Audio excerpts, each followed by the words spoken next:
Alors, Be'ezrat Hashem, d'abord, Chodesh Tov Umvorach. Be'ezrat Hashem, c'est quoi on va dire la chose qui est spéciale pour ce mois-là, pour Rosh Chodesh, c'est quoi? C'est le début de l'explication de la Torah. Parce que Moshe Rabbeinu, quand il va nous expliquer la Torah, il va le commencer Rosh Chodesh Shvat, jusqu'à le 7 Adar, où il va quitter ce monde. Donc, les Chachamim disent que tous les Ma'ayanot à Torah, Ma'ayanot à Chochma, c'est-à-dire que la Chochma va s'ouvrir aujourd'hui, et donc tous les Chidushim que Be'ezrat Hashem on va faire tout au courant de l'année, ils viennent à partir de ce jour-ci, de ce jour-là qui s'appelle Rosh Chodesh Shvat, parce que c'est le jour où Moshe Rabbeinu va commencer à expliquer la Torah. Et donc c'est un jour extraordinaire. Et aussi c'est un remez, une allusion par rapport à la marloquette de Beth Shammai et Beth Hillel. C'est vrai que Beth Hillel ils disent que Toubi Shvat c'est le 15 Shvat, mais Beth Shammai, que la halacha au temps du Mashiach va être comme Beth Shammai, il dit le premier Shvat. Pourquoi? Parce que Beth Shammai c'est la marshava, c'est la pensée, et ça va être le temps du Mashiach. Alors que maintenant on est dans le monde de Asiya, le monde de l'action. Donc c'est pour ça qu'on fait comme Beth Hillel, et c'est le 15 Shvat. Alors aujourd'hui c'est la marshava. La marshava, c'est en fait c'est la base. C'est la base du judaïsme dans la spiritualité. Quand l'homme il a sa marshava protégée, il a sa marshava dans la Torah, alors c'est là qu'il peut se purifier. Donc c'est un jour extraordinaire qui va commencer comme une nouvelle phase pour la compréhension de la Torah. Donc ça c'est le inyan de la marshava par rapport à Beth Shammai, qui est l'année, qui est la nouvelle année des arbres, parce que l'homme il s'appelle Etz HaSadeh. Etz HaSadeh c'est l'homme, c'est la nouvelle année. Et donc c'est pour ça que c'est un jour spécial qui commence aujourd'hui, Chodesh Shvat. Maintenant on va essayer de comprendre par rapport à la paracha. Par rapport à la paracha, je vais juste commencer par la fameuse question que tout le monde pose. Ve'ani ichbati et libo. Moi, j'ai renforcé et j'ai endurci le cœur de Paro. Alors, tout le monde pose la question. Si maintenant Akadosh Baruch Hu, il a endurci le cœur de Paro, alors qu'est-ce qu'il lui veut? Qu'est-ce qu'il a fait de mal? Qu'est-ce qu'il a fait de mal si lui a endurci le cœur? Je sais qu'il y a beaucoup d'explications, mais ce que je veux proposer aujourd'hui, c'est l'explication du Harizal, parce que l'explication du Harizal, elle va bien nous expliquer la situation. Parce que toutes les réponses, les 5 premières, il avait le libre arbitre. Après, comme il n'a pas utilisé, donc il n'a plus de libre arbitre. Toutes ces réponses-là, on les accepte, parce que Chachamim, ils les ont dit. Mais toujours, ça va rester difficile par rapport au contexte. Parce que le contexte, c'est que la Torah a dit que Hachem, le Yud Ke Vav Ke, il a endurci son cœur. Donc la réponse que tu vas me donner, je vais toujours rester avec une difficulté. La réponse du Harizal t'enlève toutes les difficultés. Pourquoi? Parce que le Harizal, il te dit, écoute bien, Hachem, c'est le Yud Ke Vav Ke. Il lui a endurci le cœur. Ça veut dire quoi? On sait que Paro a refuté Moshe Rabbeinu en lui disant, Mi Hachem Shani Shma Bekolo, c'est qui ce Yud Ke Vav Ke? Et donc on avait expliqué dans les cours précédents que quoi? Que Paro est d'accord avec le mot, avec le Shem Kadosh, le nom saint Elohim, mais pas avec le Yud Ke Vav Ke. Pourquoi? La raison c'est la suivante. C'est parce que le Elohim, quand Yosef, il a dit à Paro, Elohim Yaneh Shlom Paro il a accepté. Pourquoi? Parce que le Elohim c'est la nature. C'est lui qui a créé le monde. Donc je suis d'accord que Elohim il a créé le monde, mais comme Paro, il n'est pas d'accord sur le Shem Havaya que quoi? Qui va, c'est la Hashgacha Pratit, c'est la providence divine. Ça veut dire qu'il est avec nous, il descend dans ce monde, comme avec le Mishkan, vers sous les Mikdash Shartim Betorah, que Akadosh Baruch Hu, il veut régner, il veut résider parmi nous. Ça, les Goïms ne sont pas capables de l'accepter. Et c'est exactement la faute de Dor Enosh, qui est la faute de la Avodah Zara. C'est de dire que oui, on est d'accord, que le Créateur a créé le monde, mais ça, il n'est plus avec nous. Ça y est, il laisse l'homme diriger. Et nous, c'est Moshe Rabbeinu qui vient chez Paro, il dit pas du tout, pas du tout. À part qu'il a créé le monde, il est avec nous tout le temps et c'est lui qui dirige et ça, Paro n'est pas d'accord.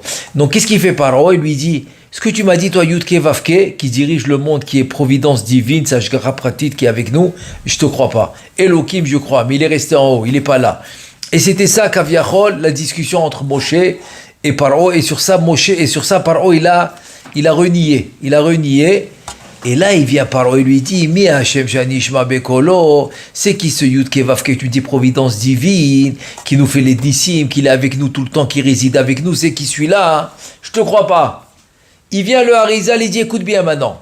Si tu as bien compris cette introduction, c'est très simple. Alors, quand tu dis que quoi? Que Hachem, le Yud Kevavke, lui a endurci le cœur, il lui dit, tout va bien, il n'y a plus de difficulté. Pourquoi?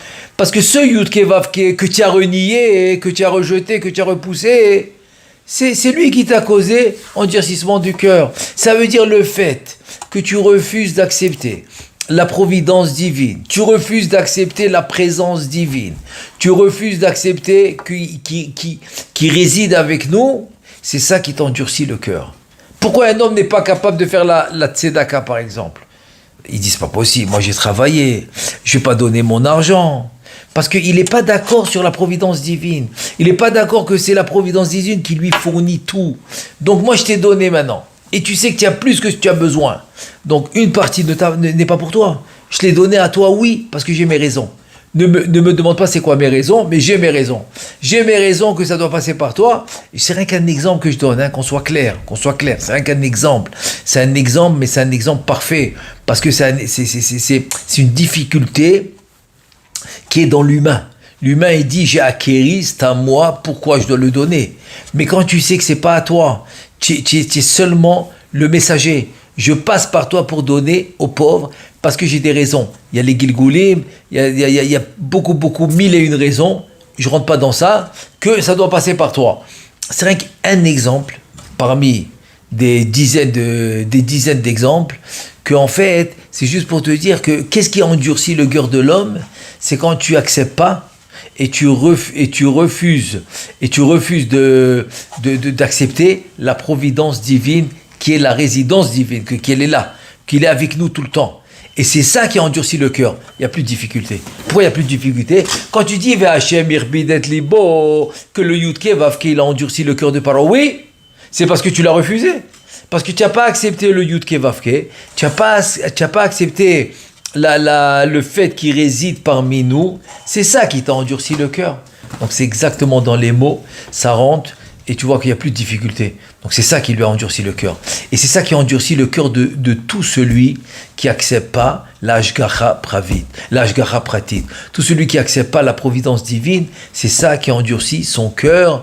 Et c'est là qu'il a la difficulté de vouloir, par exemple, réaliser la Torah et les mitzvot, et de vouloir aider son prochain, et de commencer à calculer, mais pourquoi je vais l'aider, mais qu'est-ce que je vais sortir de là, et qu'est-ce que ça va me donner, et tout ça pourquoi?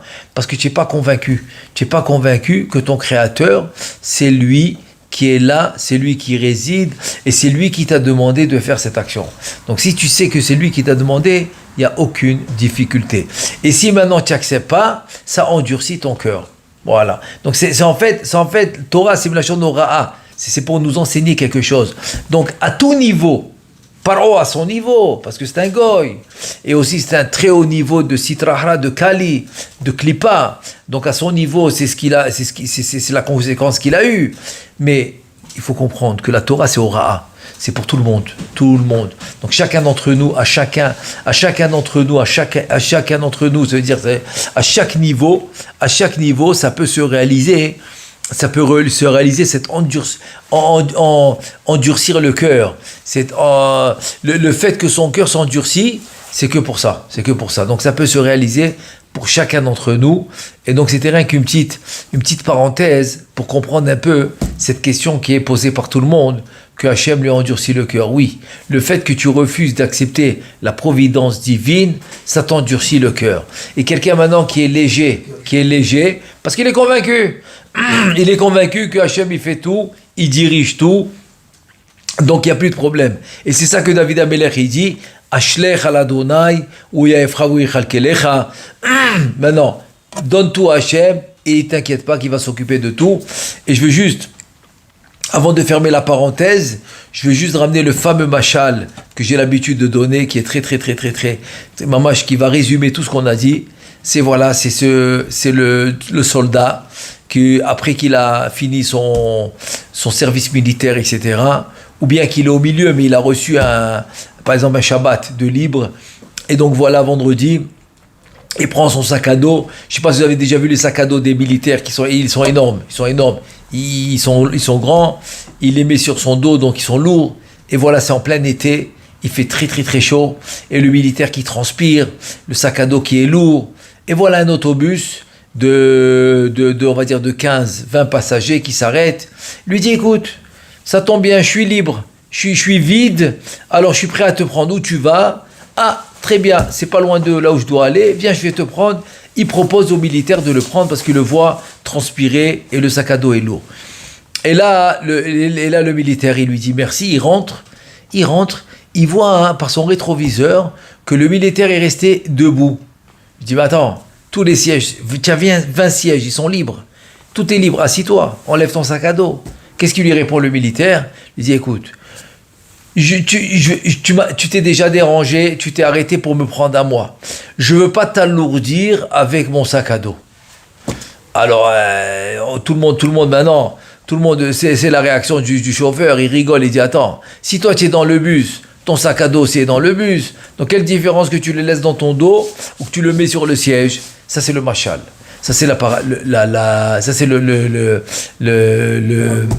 parabole et le nimshal, l'enseignement de ça, il est extraordinaire.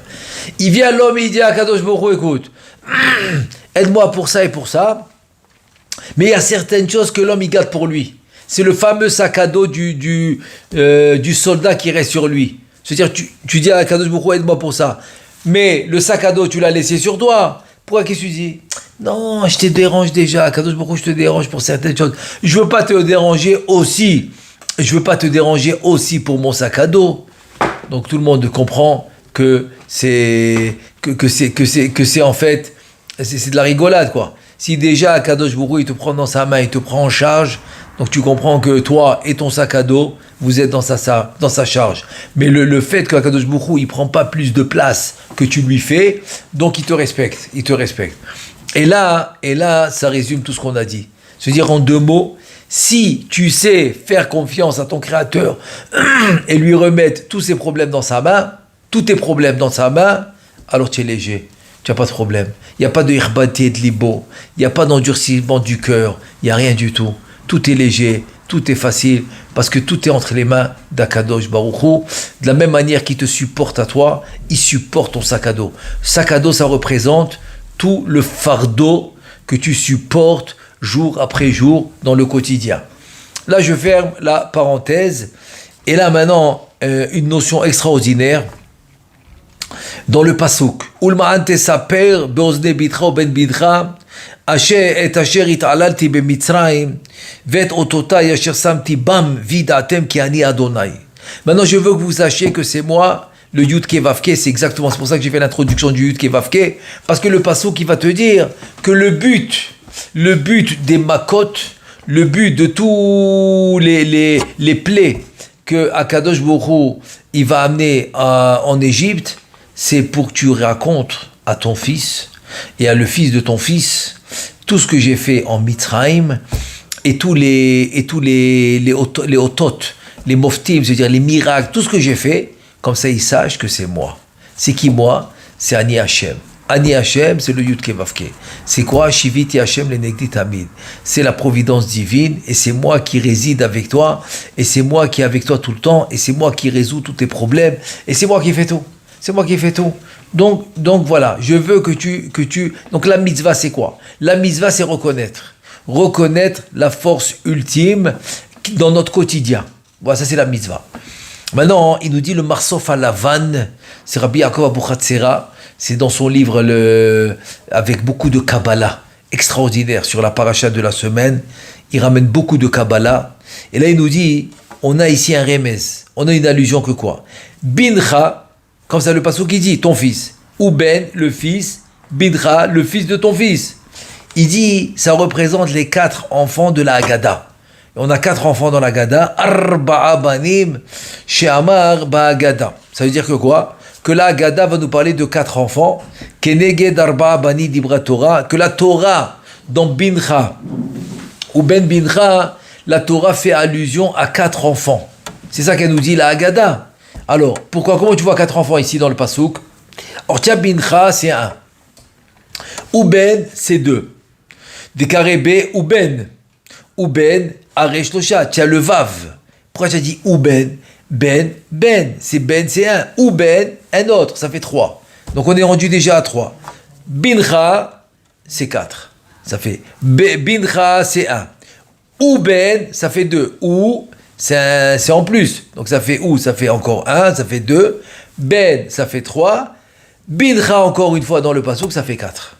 Donc voilà l'allusion des 4 enfants que la Haggadah va nous ramener, va nous parler des 4 enfants que la Torah, elle a parlé par rapport aux 4 enfants.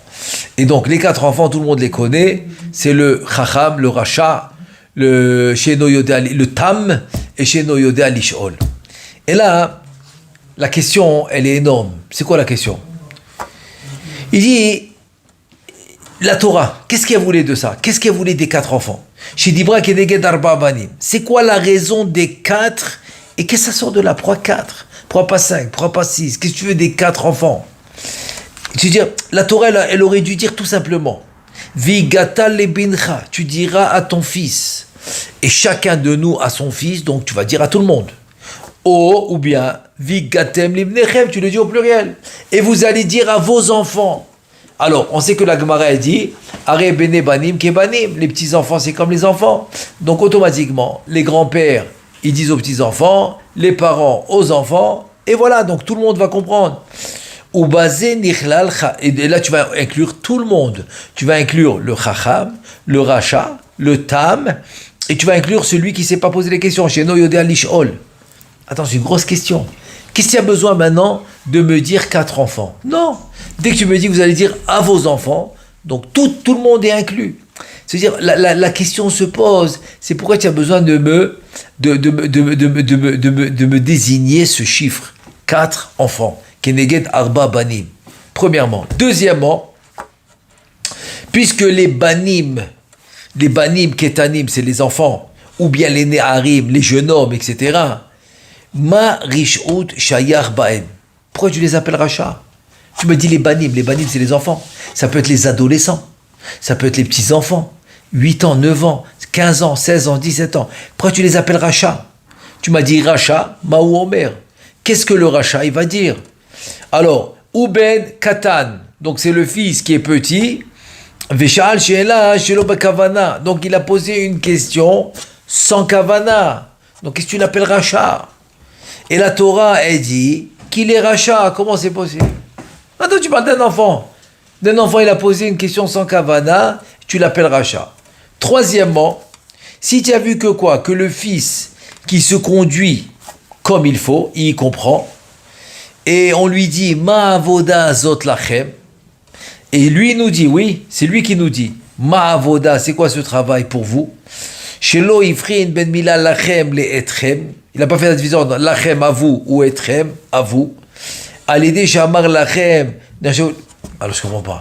C'est-à-dire que maintenant, la seule différence qu'il y a entre etrem et lachem. Etrem, tu m'as dit que c'est le tzaddik, c'est le chacham.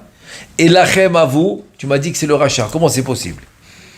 Et aussi, on a vu que quoi? Que ben paritz.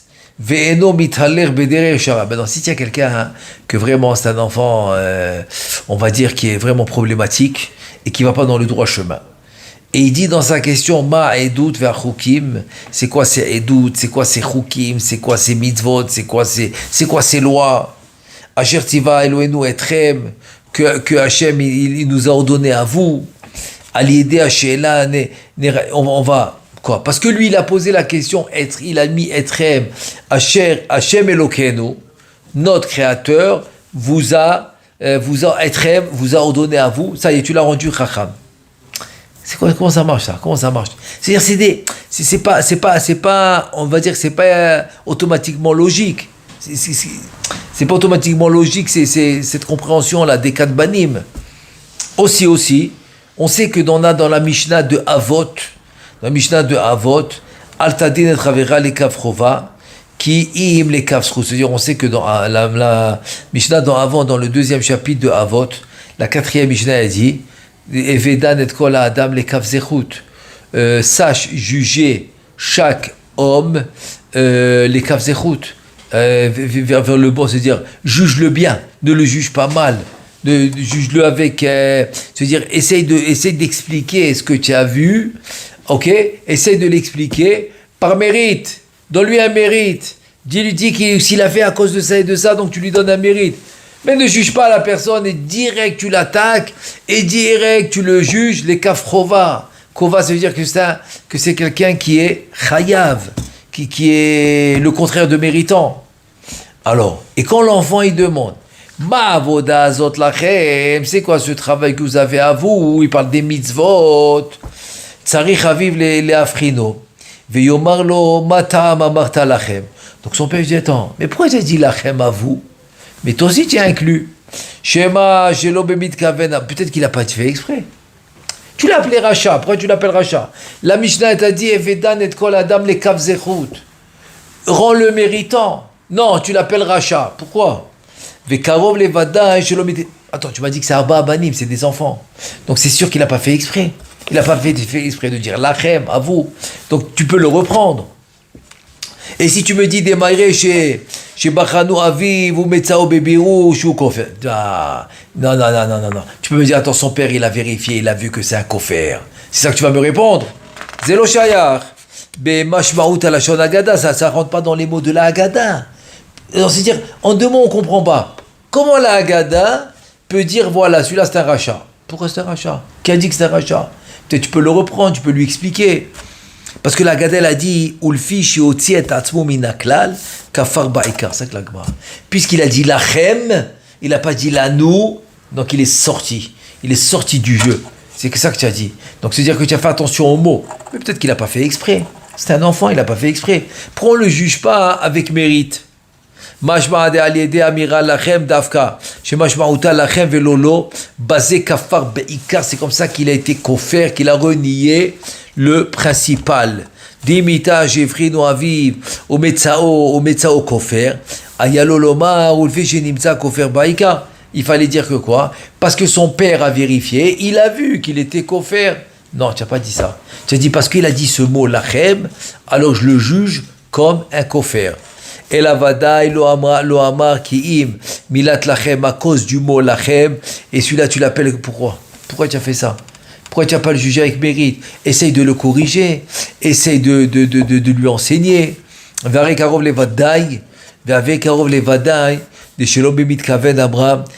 que je m'appelle un banim, c'est katan, c'est sûr qu'il n'a pas fait exprès. Maintenant, si on va d'après le sod, on va rentrer maintenant dans le sod. Parce que dans le sod, on fait les 4 vers. Alors en fait, l'explication c'est dans le sod. Dans le sod, les 4 vers qu'on va faire, les 4 vers de vin, c'est contre les 4 banim, arba'a banim. VM keneged arba olamot, parce qu'on va faire selon les 4 olamot. Pourquoi? Dans le kiddush, qui est le kos rishon, qui est le ben chacham, ça va être le olam ha'atzilut. Donc en fait, les 4 banim dans la Haggadah, c'est un remède sur les arba kosot et les arba leshonot de Geoula, Vitzalti, Vegalti, Velakarti, Veotseti. C'est les arba leshonot de Geoula. Et donc c'est les arba olamot. Le premier vers, Veitzalti, le premier vers, c'est Atzilut, c'est le Ben Chacham. Donc le Ben Chacham, c'est Atzilut. Le deuxième vers, c'est quoi? Le deuxième vers, c'est Ben Racha, c'est Ba'asiya. Ba'asiya. C'est le monde de l'action. Atzilut, c'est le plus haut. Le deuxième, c'est le plus bas, c'est Racha. Le troisième vers, Olam HaShlishi, Ben Tam, c'est Babria. Babria, c'est juste en dessous de la Atzilut. Le quatrième vers, qui ne sait pas poser les questions, et bien celui-là, c'est la Yetzira. C'est la Yetzira, c'est le deuxième monde à partir d'en bas, que tu comptes en bas, Asiya Yetzira. Et c'est le troisième quand tu comptes à partir d'en haut, Atzilut Bria Yetzira. Aya lanu la'asot arba kosot keneged arba olamot ve'abanim lo izkiru bahem kevan delichora emilta delotama. C'est-à-dire en principe, on aurait pu faire en fait les 4 kosot contre les 4 mondes. Pourquoi on a rentré les banim? Il faut comprendre c'est quoi ce inyan de banim. Il y a aussi kevan jamwa beben rishon chacham mahu omer. לא היה לו לומר בבן שני רק טיפש מה הוא אומר ודאפר החכם הוא טיפש בישלמה איממה בבן ראשון צדיק מה הוא אומר אפשר לומר בבן שני רשע. Maintenant il te dit aussi ça va pas avec quand tu as dit dans la Haggadah, hein, le premier tu l'as appelé Chacham ma Omer. Comment tu aurais dû appeler le deuxième? Tipesh, il est bête, ma Omer. Si tu as appelé le premier Chacham, le deuxième, tu l'appelles Tipesh. Et alors, si tu l'avais appelé le premier Tzadik, dans le deuxième, tu vas l'appeler Racha. Donc, pourquoi cette différence? Tu passes de Chacham à Racha.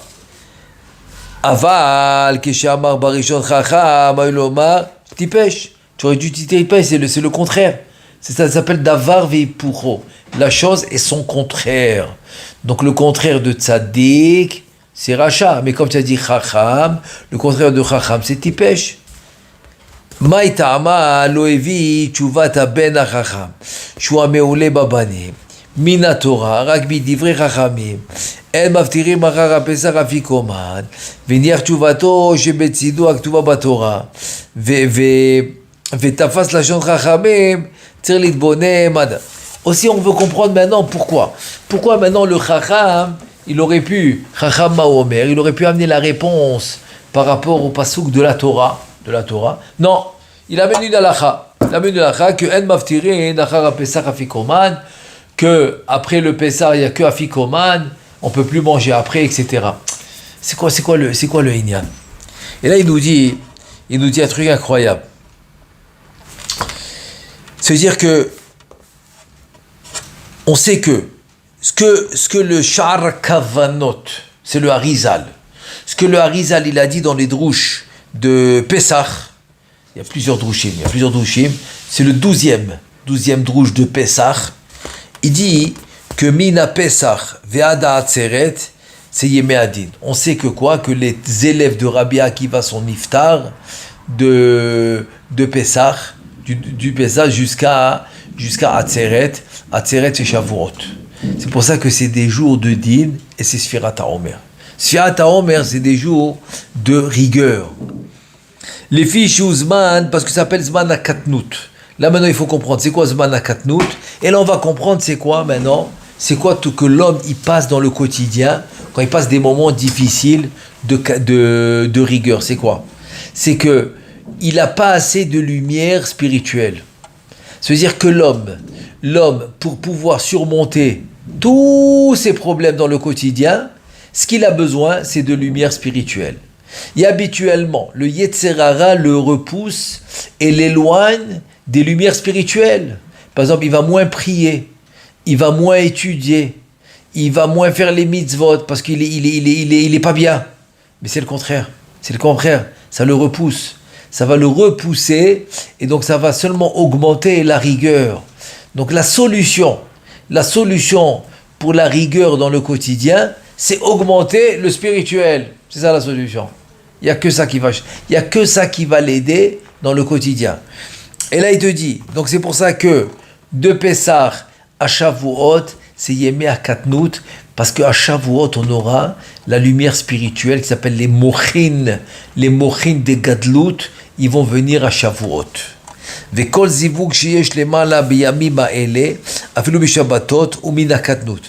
והקטנות הוא דינים, ובו נאחזים הקליפות ומתגברים, כי מצא מדין מינו ונאול. Ça veut dire que quoi? C'est-à-dire que maintenant on va comprendre que quand tu passes un moment difficile dans la vie quotidienne, c'est la seule solution, c'est que tu amènes des mochines, c'est-à-dire que tu amènes des lumières spirituelles. C'est ce qu'on va appeler Zgoula, Amsegoula. Quand je te dis voilà une Zgoula, c'est quoi une Zgoula en fait? Une Zgoula en fait, c'est que tu vas ramener des lumières spirituelles. Ah, j'ai un très très bon Kamiya. C'est quoi un Kamiya? Même qu'aujourd'hui, je vous dis, attends, il n'y a personne qui peut écrire des vrais Kamiyot, etc. Mais on va dire que tu en as. On va dire que quelqu'un de très grand, il te l'a écrit. Un Kamiya, en fait, c'est faire descendre des lumières spirituelles. Alors, rien que pour comprendre cette notion que je suis en train de dire, parce que c'est ça le but. C'est ça le but des Arba Abanim. Les Arba Abanim, c'est pas exactement dans le pshat, c'est-à-dire de la manière pshat de l'expliquer. Non. En fait, de quoi on parle? On parle de descendre des lumières et de traverser les 4 mondes. C'est pour ça que pour comprendre ce que je dis, alors je vous donnais l'histoire suivante, que le fameux grand Admour, que quand on allait chez lui, qu'est-ce qu'il nous disait? Et quand pour nous faire la bracha, tu voulais par exemple un shidour, parnassa, briout, n'importe quoi que tu lui demandais, qu'est-ce qu'il disait? Ribon ha'olamim, donne-lui ça, donne-lui le shidour, ou bien l'autre il veut la parnassa, vanana. Tout chacun ce qu'il voulait, il faisait comme ça, ribon ha'olamim, et vas-y. C'est tout ce qu'il faisait. Alors, pendant longtemps j'ai essayé de comprendre c'est quoi ce ribon ha'olamim qui disait. Et voilà que, après que Baruch Hashem, on a découvert dans le Sidour du Rashash, dans les Korbanot, tu as Ribon HaOlamim là-bas, tu as le passage de Ribon HaOlamim avant le Kriyat Shema des Korbanot, et là-bas il dit, le Rashash, Ribon, Gematria, si on fait la Gematria rapide, c'est 258. Ribon, 258. HaOlamim, c'est les 4 mondes. Ça veut dire, Ribon, c'est la Havaya Yudke Vavke, plus les 4 Shemot, Absagma Ben, ça fait le Yudke Vavke plus Absagma Ben, ça fait 258. Haolamim, c'est le Abiyah, il dit le Rashash. Atzilut, Bria, Yetzira, Asia. Voilà les Arbabanim. Ça veut dire que quoi? Ça veut dire que Ribon Haolamim, il fait descendre la lumière d'en haut. Il fait passer cette lumière d'en haut, dans les 4 mondes. Atzilut, Bria, Yetzira, Asiya, jusqu'à que ça descend chez nous. Donc il fait descendre la lumière d'en haut chez nous, et c'est comme ça qu'il obtient la Yeshua. C'est comme ça qu'il obtient tout ce qu'il a besoin. Tout ce qu'il a besoin. Parce que c'est exactement ce qu'on a besoin de faire. On a besoin de faire descendre cette lumière spirituelle pour pouvoir recevoir ce qu'on doit recevoir. Et là, il te dit, c'est la raison pour laquelle que les 24 000 élèves de Rabbi Akiva sont morts à cette période-là. Parce que c'est une période de dinim. Il n'y a pas assez de lumière spirituelle. Et de Pessah jusqu'à Atzeret, qui est Shavuot, c'est la Zman des Kadnout, donc c'est les dinim, c'est les rigueurs.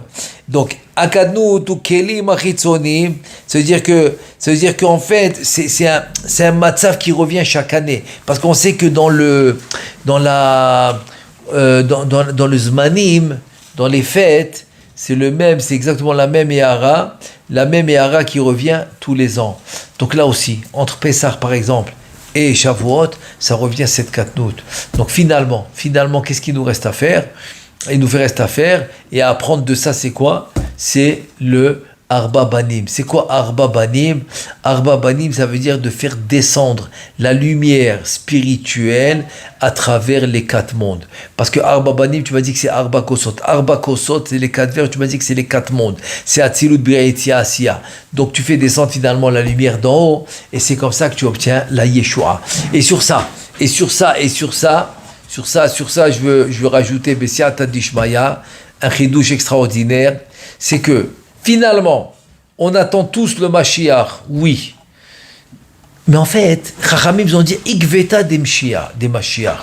Ils ont dit le Ekev, le Ikveta, c'est une période du Mashiach. Tu comprends? Ça veut dire que quoi? Ça veut dire que le Mashiach, il y a beaucoup de candidats. Il y a beaucoup de candidats qui peuvent être Mashiach, c'est vrai. Mais finalement, qu'est-ce qu'on attend vraiment? C'est pas un homme qu'on attend. C'est une lumière qui doit se dévoiler qu'on attend. Cette lumière, elle s'appelle Oraganou, c'est la lumière du Mashiach. C'est la lumière avec laquelle Moshe Rabbeinu il a fait les 10 plaies. C'est la lumière avec laquelle tous les miracles ont été faits jusqu'à aujourd'hui. Chaque fois qu'il y a un miracle, c'est cette lumière. Mais à un certain moment, elle va descendre cette lumière d'une manière claire, d'une manière évidente. Il n'y aura plus de disputes. Même entre les animaux, il y aura la paix. Comme il dit Ishaïa Navé, même les animaux qui ont l'habitude d'attaquer les autres, ils vont être en paix. Nous, on va être en paix. C'est-à-dire qu'il y aura une certaine sérénité dans le monde. Et là, je sais que le Mashiach est arrivé. Maintenant, qu'est-ce qu'il reste à faire? C'est rien qu'à choisir le candidat. C'est tout. Mais en fait, c'est pas l'homme qu'on attend. C'est la lumière qu'on attend. D'abord que la lumière y vienne, et ensuite, tout ce qui reste à faire, c'est choisir le candidat. Donc c'est ça le Mashiach. C'est ça le Mashiach. Et c'est exactement les Arba Banim. C'est parce que tu dois faire descendre la lumière. Et c'est cette lumière qu'on attend. Et c'est quoi la preuve? La preuve, il dit Rabbi Shimon Bar Yochai, c'est que le Beth Amikdash que tu attends, c'est pas vraiment un troisième. Pourquoi? Parce que dans le deuxième Beth Amikdash, c'est écrit dans Chagai, Abayit Vabayit Acharon. Gadol ye Bayit Acharon Minarishon. Tu appelles le deuxième Beth Amikdash Acharon, dernier. Non, qu'est-ce que tu attends? Si le deuxième Beth Amikdash c'est le dernier, qu'est-ce que tu attends? En fait, c'est le dernier construit par l'homme. Je veux plus de Beth Amikdash construit par l'homme. Fini. C'est fini. Tous ces trucs faits par l'homme, j'en veux plus. C'est pas ça que je veux. Je veux pas maintenant, je cherche pas un homme. Je cherche une lumière. J'ai besoin de cette lumière qui est le troisième Beth Amikdash, en fait, qui est le premier qu'on n'a jamais reçu. Si on n'avait pas fauté dans la faute du veau d'or, on aurait reçu ce Beth Amikdash. Et donc Moshe Rabbeinu il est rentré en Eretz Israël, mais on l'a pas eu. Et Moshe Rabbeinu n'est pas rentré en Eretz Israël, on l'a pas eu ce Beth Amikdash, donc on a eu les deux Beth Amikdash construits par l'homme. C'est pour ça qu'ils ont été détruits. Le troisième qui va pas être détruit, c'est parce que il descend Mishamaim, comme Rashi le dit, il descend Mishamaim, il va descendre construit. Connais-nous, mais Migdash Adonai, connais-nous Yadecha, le Migdash d'Hachem, que tes mains, ils le font, c'est qui tes mains? C'est les mains du Créateur, les mains divines, que la divinité va nous faire ce Beth Amikdash. Donc ce qu'on attend, on attend cette divinité, on attend cette lumière qui doit descendre et éclairer le monde et mettre du shalom dans le monde. Et là on sait que le Beth Amikdash, on sait que maintenant que le Mashiach est là. Donc il faut juste choisir le candidat, après c'est tout. C'est facile, mais pas le contraire. Si on a trouvé l'homme, alors maintenant c'est bon. Non. Si on a trouvé l'homme et le monde continue normalement sans cette lumière spéciale, et il n'y a pas les miracles que les prophètes ont dit, alors non, ça marche pas. Donc d'abord c'est la lumière. D'abord c'est le Beth Amikdash qui doit descendre. D'abord c'est la lumière qui doit descendre. Et c'est ça les Arba Banim, et c'est ça les Arba Kosot, et c'est ça les Arba Leshonot Shel Geoula, Veitzalti Vegalti Velakarti Vevete. C'est ça les Arba Leshonot, les quatre langages de Geoula, que je dois faire descendre cette lumière d'en haut, à travers les quatre mondes jusqu'à la Asiya, pour finalement que même la Asiya va s'élever. C'est ça, c'est l'élévation. C'est ça qu'on attend. Cette lumière va faire l'élévation du monde, que ce soit par rapport aux hommes, que ce soit par rapport au monde lui-même qui va s'élever, par rapport à la Gashmiyut, par rapport au Chomer, par rapport à la matière. Et donc la matière finalement va s'élever. Et c'est ça qu'on attend. Et donc Bezrat Hashem, c'est ce qu'on va Bezrat Hashem espérer. Et c'est la bracha qu'on va faire, surtout en ce jour-là de Rosh Chodesh Shvat, que Moshe Rabbeinu commence à expliquer la Torah, qu'on puisse Bezrat Hashem l'expliquer dans tout le Pardes, et Bezrat Hashem aussi que les rachets Tevot de Shvat se réalisent. Shvat, tu as le Shin, le Bet et le Taf, alors tu as Shomrem, garde-les, Barrechem, bénis-les, Taharem, purifie-les, ensuite tu as Shvat, tu as Bracha, tu as Tova, tu as Shefa, tout ça c'est Shvat, ou bien Nidbaser Besorot Tovot aussi, qu'on a des bonnes nouvelles Bezrat Hashem, et qu'on puisse réussir à faire descendre cette lumière comme Moshe Rabbeinu l'a toujours voulu. C'est pour ça que le Midrash il dit que Moshe Rabbeinu c'est le premier Goël, ça va être le dernier Goël. Pourquoi? Parce que quand Akadosh Baruch Hu, après la faute du veau d'or, il voulait envoyer un ange pour nous diriger, Moshe Rabbeinu l'a pas accepté, il a dit ou toi ou rien. Ou c'est toi, Akadosh Baruch Hu, qui vient, ou on n'est pas d'accord. On veut cette lumière divine qui se dévoile à nous. Et c'est ça qui va changer notre situation. Il va changer notre compréhension. Il va changer notre vision de toute la vie. En Bezrat Hashem, qu'on puisse mériter de ça très bientôt. בעזרת השם, והיה אדוני למלך על כל הארץ ביום ההוא יהיה אדוני אחד ושמו אחד, אמן ואמן.